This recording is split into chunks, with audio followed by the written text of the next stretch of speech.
दर्शकवृन्द नमस्कार। AP talk टाइममा स्वागत छ। म मनोज जोशी। मुलुकलाई एउटा सकारात्मक बाटो दिन वा भनौँ समृद्ध बनाउन भन्दै राजनीतिमा युवाहरू पनि सक्रिय भइरहेको अवस्थामा आगामी प्रतिनिधि सभाको निर्वाचनमा 12-1बाट डाक्टर राकेश न्यौपानेले स्वतन्त्र उम्मेदवारी दिनुहुने भएको छ। विभिन्न स्वास्थ्य निकायमा आबद्ध रहनुका साथै राजनीतिक रूपमा पनि सक्रिय रहँदै आउनुभएका डाक्टर राकेशले आफूलाई निर्वाचन जिताउनु पर्ने कारण आफ्नो प्रतिबद्धता पत्रमा उल्लेख गर्नुभएको छ। चिकित्सक भएर सम्मानित जीवन बिताइरहनुभएका डाक्टर राकेशले आफ्ना वाचा बाराका जनता समक्ष पूरा गर्न सक्नुहुन्छ त भन्ने प्रश्न पनि उठेको छ। आम मतदाताले डाक्टर राकेशलाई किन मत दिने, उनीहरूका लागि उहाँले के गर्नुभएको छ वा यदि जित्नुभयो भने के गर्न सक्नुहुन्छ, डाक्टर राकेश न्यौपानेसँग उहाँको उम्मेदवारीदेखि 12 जिल्लाको समस्या र समाधानमा उहाँको भूमिका के रहन्छ लगायतका जवाफ माग्नेछौँ। हामीसँग हुनुहुन्छ डाक्टर राकेश न्यौपाने। डाक्टर साहब स्वागत छ यहाँलाई। हजुर नमस्कार। कस्तो छ, आराम हुनुहुन्छ? आरामै छु हजुर। डाक्टर साहब, प्रतिनिधि सभा निर्वाचनमा 12-1बाट उम्मेदवारी दिने तयारीमा हुनुहुन्छ। तयारी कस्तो छ? तयारी राम्रै चलिरहेछ र सौहार्दपूर्ण ढङ्गले अगाडि बढिरहेछ र धेरै साथीहरू मैले घोषणा गरेपछि धेरै साथीहरू चाहिँ जोडिनु भएको छ तयारीमा र हामी निरन्तर छलफल गर्दै हाम्रो टिम लगायत सबै आम 12 क्षेत्रका आम नागरिकहरू सबैले एकदम राम्रो कदम लिनुभयो। हामी एकदम उत्साहित छौँ र हजुर आएर हाम्रो क्षेत्रमा चाहिँ उम्मेदवारी दिनुभएको कारणले गर्दाखेरि हामीलाई एउटा साहस पनि बढेको छ र एउटा भविष्यमा आशा पनि लागेको छ भनेर चाहिँ सबै नागरिकहरूको चाहिँ कुराहरू त्यस्तो भावहरू आइरहेको छ। कतिको वञ्चित सफल हुनु भएको छ? जुन हिसाबले मैले जति सोचेको थिएँ यो निर्वाचनमा त्यो हिसाबले त्यो भन्दा पनि निकै गुणा बढी, किनभने मलाई सामाजिक सञ्जालहरूबाट यति कलहरू आइरहेका छन्, यति हजुरको चाहिँ पत्रहरू पनि चिठी पनि आइरहेका छन्। हाम्रो आफ्नो क्षेत्रको चाहिँ समस्या, त्यहाँको सबै मौलिक हक अधिकारदेखि का कुराहरूदेखि लिएर चाहिँ सबै शिक्षा, स्वास्थ्य, खानेपानीदेखि लिएर एउटा चाहिँ ग्रामीण भेगमा के कस्ता समस्याहरू हुन्छन् तीहरूको चाहिँ सहज ढङ्गले कसरी अगाडि बढाउने भन्ने विषयमा सबैलाई आम नागरिकलाई यति चासो रहेछ कि म पनि एकदम छक्क परेको छु हजुर। हामी नेपाली जनता यति जागरुक भइसकेका रहेछौँ यो व्यथितिको कारणले गर्दाखेरि र यो समय परिवर्तनको समय भएको कारणले गर्दाखेरि चाहिँ अहिले आम जनता सबै, नेपाली नागरिक सबै र यो प्रकृतिले पनि चाहिँ एउटा परिवर्तन खोजेको छ। त्यो परिवर्तनको पूर्णताको लागि चाहिँ मैले यो कदम उठाएको छु हजुर। तपाईको उम्मेदवारी 12 क्षेत्र नम्बर 1बाटै किन? किनभने म के सोच्छु भनेर भन्दाखेरि सुरुवात चाहिँ मेरो जन्मथलो पनि निजगढ 12 वडा नम्बर 8मै पर्छ। किनभने मेरो यो नैतिक दायित्व पनि हुन्छ।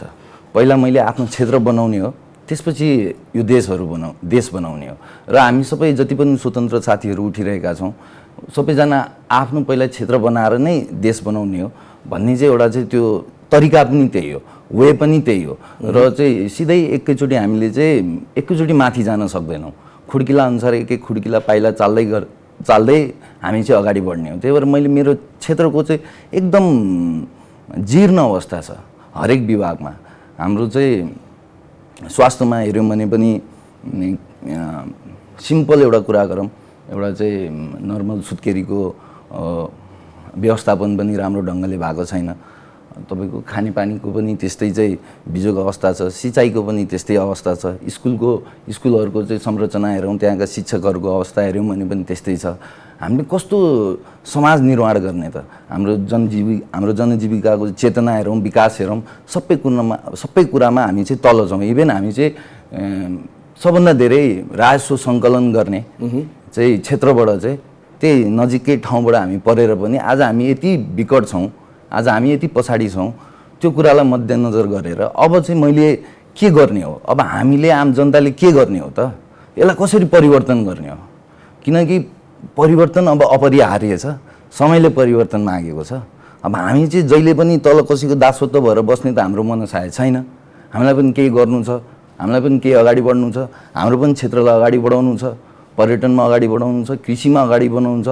यो मौलिक साना विभेदकारी चाहिँ कुराहरूमा चाहिँ हामीलाई सबैलाई चिरेर हाम्रो आफ्नो ठाउँलाई चाहिँ यो प्रतिनिधित्व गर्नु छ राष्ट्रिय स्तरमा। र त्यही भएर मैले आफ्नो एजेन्डा पनि क्षेत्रीय एउटा एजेन्डा र राष्ट्रिय एजेन्डा बनाएको छु। एजेन्डामा म आउँछु। भनेपछि यहाँ बारामा जन्मनु भयो, बारामा हुर्कनु भयो, त्यहाँको समस्याको बारेमा यहाँलाई जानकार छ र त्यहाँको देखिएका समस्याहरू व्यतिथिहरू चिर्नको लागि यहाँ जस्तो युवा अगाडि आउनुपर्छ भनेर अहिले स्वतन्त्र उम्मेदवारीमा यहाँ मैदानमा उत्रदै हुनुहुन्छ। हजुर सर। अहिले स्वतन्त्रतर्फ उम्मेदवारी दिनेहरूको एक किसिमको प्रतिस्पर्धा नै चलिरहेको छ। तपाईँ पनि त्यही भिड अहिलेको अवस्थामा पछ्याइरहनु भएको छ भन्दा फरक पनि नपर्ला। तपाईँको उम्मेदवारीले कुनै विशेष महत्त्व राख्छ? राख्छ हजुर, धेरै राख्छ। यसमा मैले एउटा के अनुभूति गरेँ भनेर भन्दा मेरो पर्सनल एउटा अनुभूति के छ भनेर भन्दाखेरि जब मैले आफ्नो उम्मेदवारी घोषणा गरेँ त्यसपछि बारा जिल्लामा धेरै साथीहरू स्वतन्त्र उदाउनु भएको थिएन। अहिले विगत 1-2 महिनादेखि मैले जुन अवलोकन गरिरहेको छु धेरै स्वतन्त्र साथीहरू आफै चाहिँ उम्मेदवारी दिनुभएको छ। केही गरौँ भनेर हिजोसम्म केही चाहिँ हिम्मत साहसको कुराले गर्दा चाहिँ अगाडि आउन सक्नु भएको थिएन। आज चाहिँ टोलमा स्वतन्त्र साङ्गठनिक युवा समूहहरू बनेका छन्। सबै चाहिँ वृद्धहरूले चाहिँ योपालि नयाँलाई हेरौँ, सक्षमलाई हेरौँ, शिक्षितलाई हेरौँ, इमान भएका व्यक्तिलाई हेरौँ भन्ने चाहिँ योपालि चाहिँ जनभावको चाहिँ जनताको भाव छ हजुर। अनि हाम्रो म यो विषयमा के भन्न चाहन्छु, म अरूभन्दा फरक छु। म अरूभन्दा किन फरक छु भनेर भन्दाखेरि मलाई सस्तो लोकप्रियता पनि चाहिएको छैन। म आफै पेसाले एउटा चिकित्सक पनि हो। मलाई अलिकति आफ्नो जीविकापार्जन गर्नको लागि धेरै मरिहत्ते पनि गर्नुपर्ने छैन। मैले आफ्नो चाहिँ त्यो लेभलको शिक्षा ग्रहण गरेको छु, त्यो लेभलको स्किल डेभलप गरेको छु। कतै न कतै गएर चाहिँ म आफ्नो चाहिँ जीविका र आफ्नो परिवार पालन पोषण गर्न सक्छु। तर मैले मेरो चाहिँ दायित्व के हो, मेरो कर्तव्य के हो भनेर मैले चाहिँ यसो विचार गर्दा, यसो केलाउँदा, सूक्ष्म अनुसारले केलाउँदाखेरि चाहिँ मैले के पाएँ भनेर भन्दाखेरि हिजोको दिनमा चाहिँ हाम्रो हजुरबुवाहरूले जिजुबुवाहरूले चाहिँ यो देशमा हामीलाई चाहिँ खेती गर्नलाई जमिनहरू दिनुभयो। मेरो बुवाको पुस्ताहरूले चाहिँ हामीलाई बास बस्नलाई घर बनाइदिनु भयो। अब हामीले के गर्ने त? सधैँ हामी चाहिँ यही नीतिगत भ्रष्टाचारदेखि लिएर यो सामाजिक विभेदको कुराहरूमा अड्किने कि हामीले केही गर्ने त? युवा भएपछि हामीले त केही गर्नु पर्यो। हामीले गरेन भने कसले गर्छ? कहिले गर्ने? कति दिन कुर्ने? समस्याको समाधान के हो? समस्या के हो? पहिला समस्या चाहिँ डायग्नोस गर्नु पर्यो हजुर। त्यसपछि मात्रै हामीले चाहिँ कस्तो कुन कदम लिएर अगाडि बढ्ने, कस्तो नीतिहरू चाहिँ लिएर आउने, इम्प्लिमेन्टेसन कसरी गर्ने, त्यो प्रभावकारी हुनु पर्यो नि। हाम्रो चाहिँ यस्तो चाहिँ डेलिभरी सिस्टम चाहिँ यस्तो नाजुक छ हजुर, यति नाजुक छ। त्यो जसले सम्झिन्छ, जसले बुझ्छ, जसलाई थाहा छ, यो देश त खत्तम भइसक्यो हजुर। यो कुरा गर्दा पनि दुःख लाग्छ। दुःख लाग्छ हजुर। गर्ने के त हामीले? अब अहिले हामी नलागे कहिले लाग्ने त? समस्या यहाँ छ हजुर। यो सोच विचार गरेर चाहिँ म अगाडि बढेको छु। मलाई केही लोभ लालच त्यस्तो मलाई केही पनि छैन। मलाई कसैको लोभमा परेर, कसैको प्रलोभनमा परेर, कसैको दबावले गर्दाखेरि मैले आफ्नो उम्मेदवारी दिएको होइन। मलाई एउटा के आभास भयो भनेर चाहिँ भन्दाखेरि चाहिँ यो देशको अहिलेको आवश्यकता के, यो देश किन अगाडि बढ्न सकेका छैन? विगत चाहिँ हामीले चाहिँ 46 सालदेखि 30-32 वर्ष भइसक्यो, हामीले केही किन गर्न सकेका छैनौँ? हिजो हाम्रो चाहिँ बुवा हजुरबाहरू जुन स्थितिमा हुनुहुन्थ्यो हामी पनि त्यही स्थितिमा छौँ। हामीलाई त्यो स्थितिबाट माथि जानलाई हामीलाई चाहिँ विदेश जान बाध्य बनाएका छन्। 21औं शताब्दीबाट फेरि फर्केर हामी 18औं शताब्दीमा झरेको जस्तो महसुस भइरहेछ। एजेन्डामा के छ तपाईँको? मेरो एजेन्डामा हजुर मेरो राष्ट्रिय एजेन्डा छ। मैले 2टा एजेन्डा बनाएको छु। एउटा राष्ट्रिय एजेन्डा छ, एउटा चाहिँ हजुरको चाहिँ यो क्षेत्रीय एजेन्डाहरू छ। मुख्य बुदाहरू भनिदिनुहोस्। मेरो चाहिँ मैले क्षेत्रीय एजेन्डालाई चाहिँ धेरै फोकस गरेको छु, किनभने म पहिला मेरो क्षेत्र बनाउँछु भन्ने चाहिँ मैले अठोट गरेको छु। मेरो क्षेत्रीय प्रतिबद्धताहरूमा चाहिँ सबभन्दा पहिला चाहिँ समृद्ध क्षेत्रको आधारशिला निर्माण गर्ने बारा क्षेत्रमा हजुर। दोस्रो अन्तर्राष्ट्रिय विमानस्थल र द्रुत मार्गको सहजीकरण गर्ने। हरेक पालिकामा मेरो क्षेत्रमा पर्ने 5वटा नगरपालिकाहरू छन्।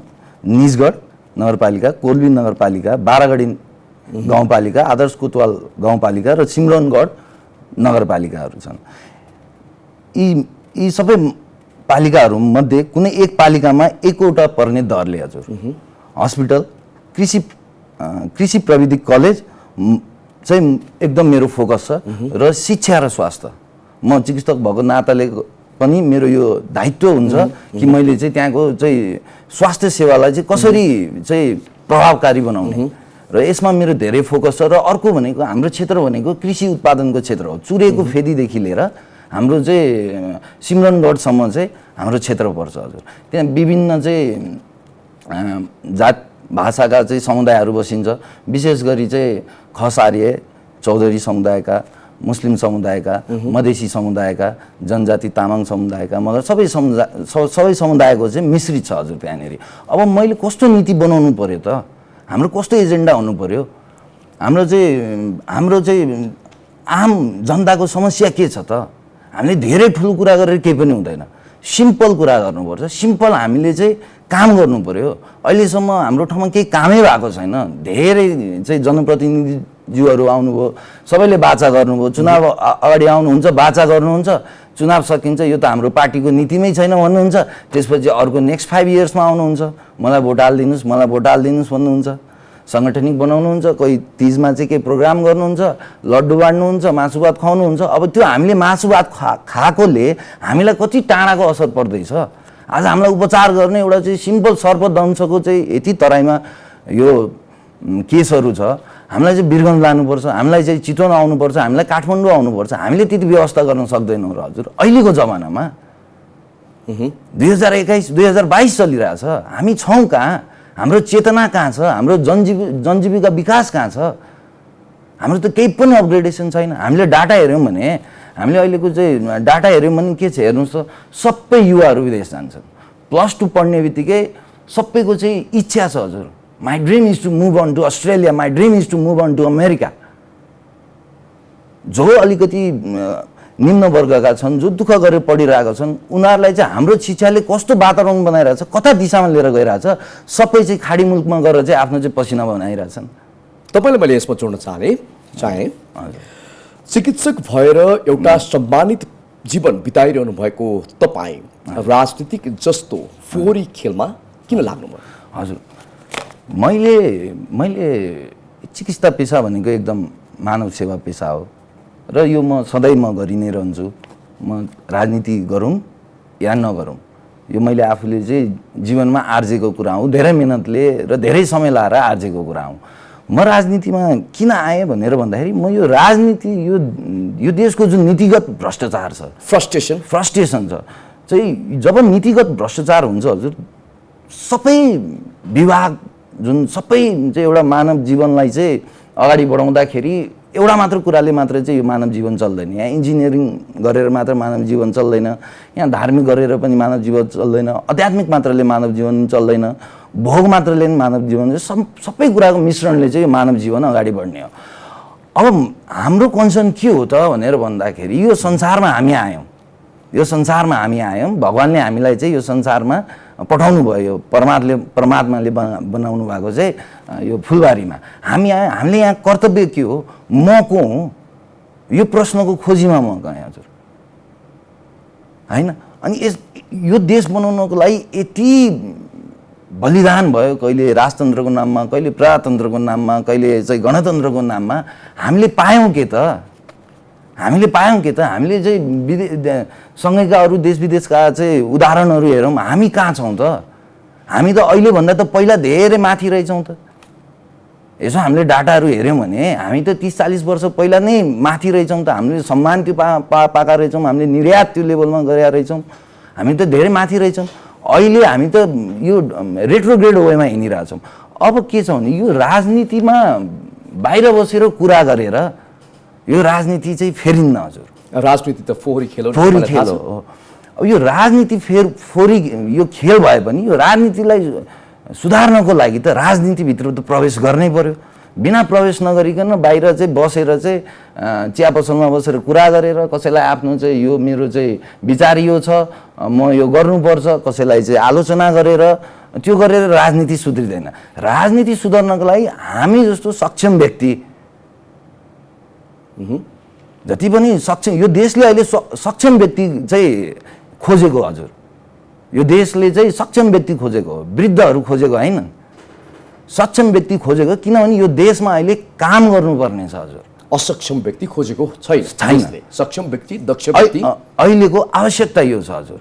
यो आवश्यकता पुरा गर्नलाई एउटा हामी जीवनको चाहिँ उमेरमा हेर्छौँ भने सबभन्दा म्याक्सिमम हामीले इम्प्लिमेन्टेसन दिने हाम्रो चाहिँ समय भनेको 30 वर्षदेखि हजुर 45-50 वर्षसम्म हामी ऊर्जावान हुन्छौँ। तबसम्म हाम्रो शरीर पनि फुर्तिला हुन्छन्, हामी 24 घन्टा निरन्तर काम गर्न पनि सक्छौँ। र यो उमेरमा भएको कारणले कस्तो डेलिभरी दिने, कस्तो नीति हामीले बनाउने यो राज्यलाई, कस्तो संस्कार दिने, कस्तो शिक्षा दिने।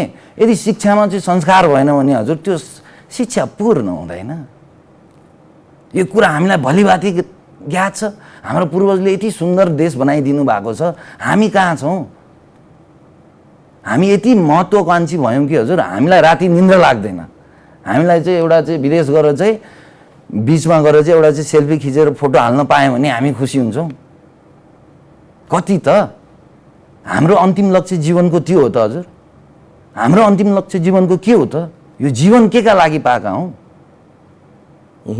सद्भोग गर्दै, सुख भोग गर्दै, सत्कर्म गर्दै, आनन्दमा बस्दै, त्याग गर्दै अनि मरण हामीले चाहिँ पाउनुपर्छ। अन्त्य त हाम्रो मरण छ नि हजुर। हामीले जति कमाए पनि यहाँ राजा पनि आए हजुर, यहाँ धनाढ्य पनि आए, यहाँ सन्त नि आए, यहाँ फकिर पनि आए, यहाँ सबै आए, विद्वान पनि आए, वैज्ञानिक पनि आए हजुर, यहाँ स्वयं भगवान पनि आए। तर सबै त फर्किनु पर्यो नि त। यहाँ र यो प्रकृतिमा हामीले आफ्नो जेनेरेसन आउने पुस्तालाई हामीले के हस्तान्तरण गर्ने? यो अहिलेको व्यतिथि हस्तान्तरण गर्ने हजुर, यो संस्कार हस्तान्तरण गर्ने हजुर। हामीमा अलिकति इमान छैन। यही विषयलाई फेरि निरन्तरता दिन चाहे। तपाईँ जुन पेसामा हुनुहुन्छ त्यहाँ तपाईँको चिकित्सा, शिक्षा, अध्ययन र व्यावहारिक ज्ञानको प्रयोगले तपाईँलाई किसिमको उत्कृष्ट नतिजा ल्याउनु भएको पनि छ हजुर, र दिन्छ पनि। जबकि नेपालको राजनीतिमा तपाईँको अध्ययन वा योग्यता भन्दा पनि तपाईँ कतिसम्म खराब काम गर्न सक्नुहुन्छ भन्ने कुराले तपाईँको राजनीतिक जीवन तय गर्छ। तपाईँ पनि अन्य राजनीतिक कर्मीबाट प्रभावित हुनुभएको हो? होइन हजुर। मैले पृष्ठभूमि भन्दाखेरि मेरो जन्म निजगढमा भयो। मैले आफ्नो MBBS आफ्नो चाहिँ ब्याचलरको प्राविधिक शिक्षा चाहिँ नेसनल मेडिकल कलेज वीरगन्जबाट उत्तीर्ण गरेँ। त्यसपछि म काठमाडौँमा आएँ हजुर रोजगारको लागि। त्यसपछि यता रोजगारको सिलसिलामा म काम गर्दै गएँ। त्यसपछि म अलिकति समाजसेवी मान्छे, अलिकति म भावुक पनि हुन्छु हजुर। अलिकति कसैलाई दुःख पर्यो भने मलाई त्यो बोध हुन्छ, म त्यो सोध्छु, म त्यो कुरालाई आकलन गर्छु किन यस्तो भइरहेको छ। मैले अब उपचारहरू गर्ने क्रममा मैले के एउटा पाएँ भनेर भन्दाखेरि सिम्पल एउटा उदाहरण हजुर, सिम्पल एउटा टाइफोइड भन्ने एउटा चाहिँ रोग छ भनौँ न, एउटा चाहिँ रोग छ, एउटा सिजनल हाम्रो चाहिँ धेरै केसहरू आउनुहुन्छ। टाइफोइडको मैले उपचार गर्दा दिनमा 10वटा 15वटा 20वटासम्म केस हेरेँ। मैले यसो सोचेँ हामी ट्रिटमेन्ट गर्न सक्छौँ, हामी सर्टन एन्टिबायोटिकहरू दिन सक्छौँ, हामी ट्रिटमेन्ट गर्ने हाम्रो क्षमता छ। तर ट्रिटमेन्टले मात्रै चाहिँ रोग नियन्त्रण गर्ने भन्ने मात्र कुरा आउँदैन, त्यसलाई प्रिभेन्सन चाहियो। अब किन टाइफोइड लागिरहेछ त? यो त पानीबाट आउने चाहिँ रोग हो। किन पानीबाट आइरहेछ? हाम्रो चाहिँ त्यहाँ चाहिँ पाइपहरूको स्थिति हेर्नु न सफा छ, न त्यो मोनिटरिङ छ, केही पनि छैन। हाम्रो नीतिले हामीलाई रोगी बनाएको छ। हामी फोहोरको राजनीति गर्छौँ। हामीले जुन चाहिँ यो कृषि प्रधान देश भन्छौँ, हाम्रो चाहिँ सबै चाहिँ आज हामीले जुन चाहिँ खाइरहेको छौँ, जुन चाहिँ खानेकुराहरू भनौँ, जति पनि खाद्यान्न चाहिँ वस्तुहरू खाइरहनु भन्छ, सबै चाहिँ कीटाणु चाहिँ इन्सेक्टिसाइड पेस्टिसाइड्सहरूले चाहिँ बनेका छन्। यी केमिकलहरू आएका छन्। हामी कसरी चाहिँ अब स्वच्छ हुन्छौँ त? यो त राज्यको नीति नै त्यस्तो छ। राज्यले कस्तो नीति ल्याउने त? राज्य त चाहिँ निम्न वर्गको लागि धेरै प्रभावकारी हुनु पर्यो नि। हेर्नुहोस्, गाउँमा जानुहोस्, जुम्लामा जानुहोस्, प्यारासिटामोल पाउनुहुन्न। हजुर, एउटा सिम्पल प्यारासिटामोल खान नपाएर व्यक्तिहरू चाहिँ मृत्यु भइरहेछ। सिम्पल एउटा सर्पदंशको चाहिँ तपाईँले प्रपर म्यानेजमेन्ट सिस्टम गर्न नसकेर समयको अभावले कारणले गर्दाखेरि हाम्रो क्षेत्रमा चाहिँ मृत्यु भइरहेछ। सिम्पल सुत्केरीहरू कसैको चाहिँ सिम्पल सुत्केरीहरू राम्ररी चाहिँ त्यो प्रसुति व्यवस्थापन नभएर चाहिँ मृत्यु भइरहेछ। हाम्रो सिम्पल निजगढ नगरपालिका भइसक्यो। हजुर हेर्नुहोस्, यदि बच्चा उल्टो बस्छ, नर्मल डेलिभरी गर्न सक्छौँ हामी एउटा भ्याकुम डेलिभरीबाट पनि गर्न सक्छौँ। तर हामीलाई चाहिँ त्योबाट अब विकल्प भएन भने हामीले एउटा सिजरियन सेक्सन गर्ने हामीसँग चाहिँ पूर्वाधार छैन। हजुर, राज्यले चाहिँ बजेट नदिएको होइन, राज्यले बजेट दिन्छ, त्यो बजेट कहाँ गइरहेका छन्? हाम्रा जनप्रतिनिधिज्यूहरू के गरिरहनु भएको छ? अब मैले के सोचेँ भनेर भन्दाखेरि चाहिँ म यो एउटा भनौँ न हजुर, एउटा पानी आयो, एउटा मूल छ, मूलबाट यो पानी आउँछ हजुर होइन। तल हामीले फिल्टर राख्नु भन्दा पनि हामीले मूलै सफा गर्नु पर्यो। अलिकति संक्षिप्त उत्तर दिनु होला होइन। यो मूल चाहिँ सफा गऱ्यो भने हामीले राम्रो पानी, हामी तल फिल्टर राख्यौँ, यो त कस्ट बढी भयो नि हजुर।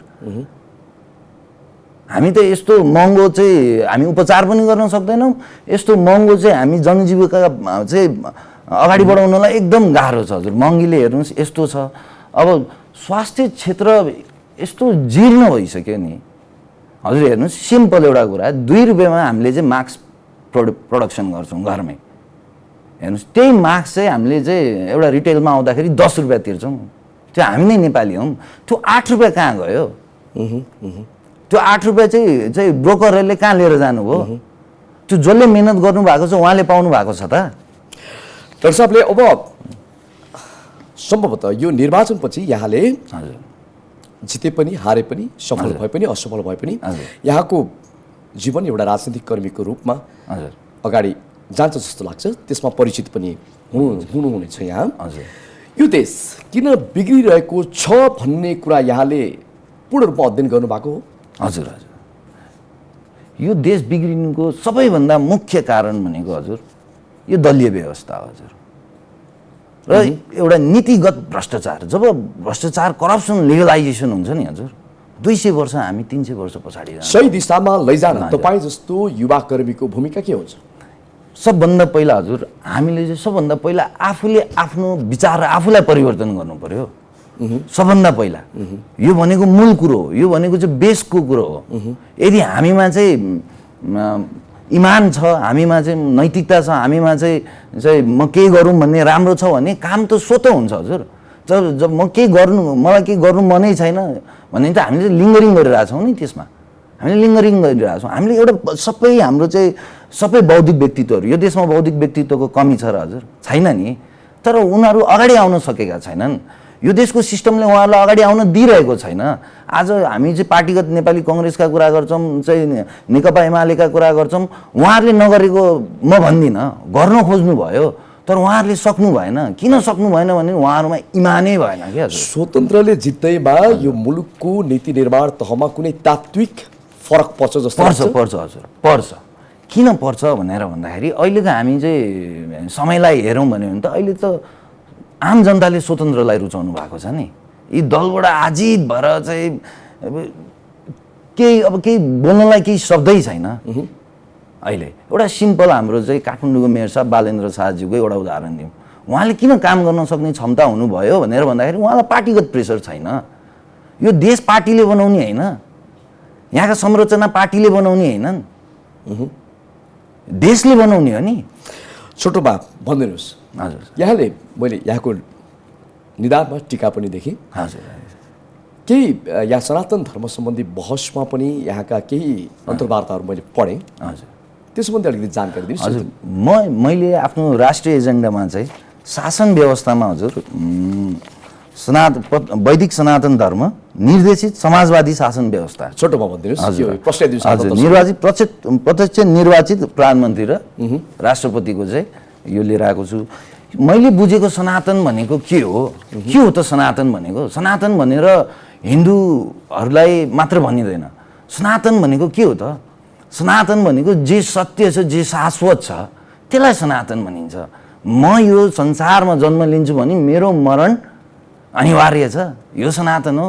मैले कसैलाई माया गर्छु भने त्यो माया बढ्छ, त्यो सनातन हो। मैले कसैलाई वैरभाव राख्छु भने त्यो वैरभाव बढ्छ, त्यो सनातन हो। सनातन धर्मको मूल उद्देश्य भनेको मानव धर्म र जनकल्याण हो, जगत कल्याण हो। मानव धर्मलाई चाहिँ केन्द्रमा राखेर हामीले चाहिँ कस्तो शासन, कस्तो चाहिँ नियम, कस्तो नीति बनाउने, यो हो नि त, हो त। हामी यो धर्मको कुरामा, जातवादको कुरा हामीलाई चाहिँ विभाजन गरे।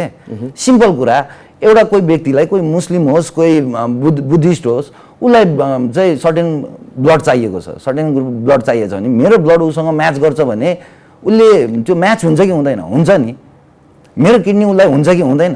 चाहे त्यो चाहिँ कोही अमेरिकन होस्, चाहे चाहिँ ब्रिटेन होस्, चाहे चाहिँ एसियन होस्, चाहे चाहिँ कुनै पनि रेसका व्यक्ति हुन्, हामी त एक हौँ नि। पहिला हामी मानव हौँ। भनेपछि सनातन भनेपछि सबैलाई समेटेर सबैलाई सबै एक हौँ, एकता नै बल हो भन्ने अर्थ बुझाउँछ।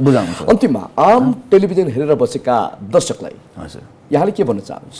म अहिले चाहिँ नेपाली जनता र मेरो क्षेत्रको जनताहरूलाई म के भन्न चाहन्छु भने यो चुनाव आउनलाई 5 वर्ष हामीले कुर्नुपर्छ। हजुर बडो समय लाग्छ, 5 वर्ष सानो समय होइन। हजुर गर्नीले, जसको गर्नी भाव हुन्छ, जसको इमान हुन्छ, उहाँहरूले गर्नुहुन्छ। जसको गर्नी चाहिँ भाव हुँदैन, उहाँहरूले चाहिँ लिङ्गरिङ गर्दा गर्दै 33 वर्ष बिताइसक्नु भयो। यो देशमा न युनिभर्सिटी छ, न यो देशमा केही पनि छैन, न एउटा सर्च, यो खोजी र पुनर्खोजी भन्ने शब्द हजुर एकदम यो ठुलो कुरा हो। यसमा कसले चाहिँ कतिको अध्ययन गर्नुभएको छ, सर्च रिसर्च भन्ने। हामीले समाजमा नयाँ केही दिनु पऱ्यो नि। हाम्रो यो देशमा केही पनि उत्पादन छैन हजुर, केही पनि उत्पादन छैन। यो जनताहरूलाई, नेपाली जनताहरूलाई म के भन्न चाहन्छु भने अति भयो हजुर, अत्याचार भइसक्यो। एकचोटि हामीले राति सुत्नुभन्दा अगाडि एकचोटि छातीमा हात राखेर सोध्नुहोस्, मैले कस्तो प्रवृत्तिलाई चाहिँ आफ्नो चाहिँ बल दिने हो। भोट भनेको बल हो। अहिलेको जमानामा चाहिँ पहिला चाहिँ राजाहरूले चाहिँ गोलीगट्ठाले गर्दा चाहिँ शासन चाहिँ हत्याउँथे, अहिले त्यो छैन। अहिले हामी 2021औं शताब्दीमा छौँ। अहिले मतले हामीले चाहिँ यो व्यवस्था बदल्ने हो। मैले कस्तो प्रवृत्तिलाई मत दिइरहेको छु, मैले आसुरी प्रवृत्तिलाई मत दिएको छु भने एकचोटि सोच्नु सक्दैन। हजुर हाम्रो हजुर भन्दाखेरि तपाईँको एउटा साझा उद्देश्य भनेको जनता र राष्ट्रको लागि कसरी मैले चाहिँ गर्न सक्छु, आफ्नो योगदान दिन सक्छु र माथि उकास्न सक्छु भन्ने यहाँको साझा उद्देश्य। धन्यवाद यहाँसम्म आएर आफ्नो महत्त्वपूर्ण बनाइराखिदिनु भएकोमा डाक्टर साहब। हजुर हजुर हस् धन्यवाद। हजुर हस् दर्शक आज हामीले कुराकानी गऱ्यौँ डाक्टर राकेश न्यौपानेसँग। उहाँ प्रतिनिधि सभाको निर्वाचनमा बारा क्षेत्र नम्बर 1 का स्वतन्त्र उम्मेदवारका दावेदार हुनुहुन्छ। AP1 हेर्दै गर्नुहोला। नमस्कार।